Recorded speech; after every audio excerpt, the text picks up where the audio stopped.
Mas Joshua. How are you this morning? I hope you're fine. Okay, before I start to study music, prepare your heart. Now we want to pray. Let's pray. Lord Jesus, we say thank you for your blessing. Now we want to start our lesson. Please bless us. In the name of Jesus Christ, we pray to you. Amen.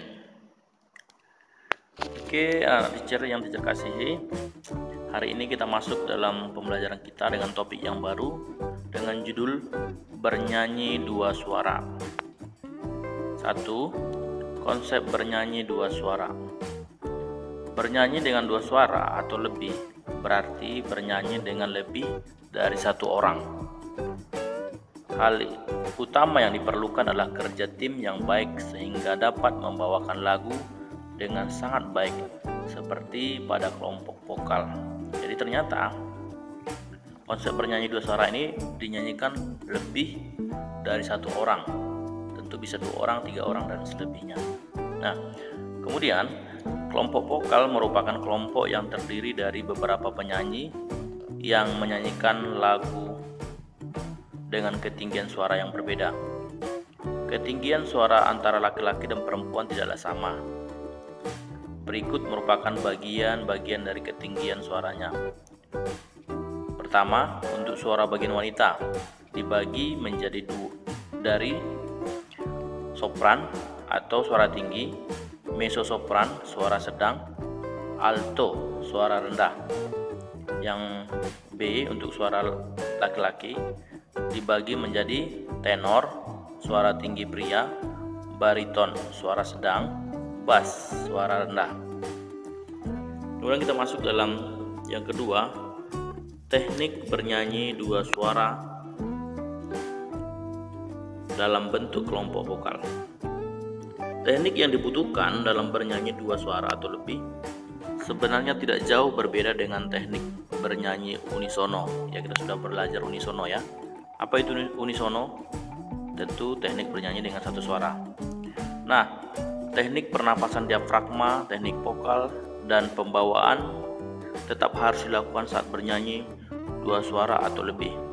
Namun, terdapat beberapa hal yang harus diperhatikan dalam bernyanyi dua suara atau lebih. Apa yang kita perhatikan? Yang pertama, tentu pembagian kelompok suara. Saat ada dua suara atau lebih bernyanyi bersama-sama, pengelompokan suara harus dilakukan terlebih dahulu agar setiap orang mengetahui bagian mana yang harus dinyanyikan. Ya, kalau kita lihat ini biasanya seperti di vokal grup atau di chord pasti dibedakan suara 1, suara 2, suara 3, suara 4 begitu. Tentunya supaya menghasilkan iringan yang bagus begitu ya. Kemudian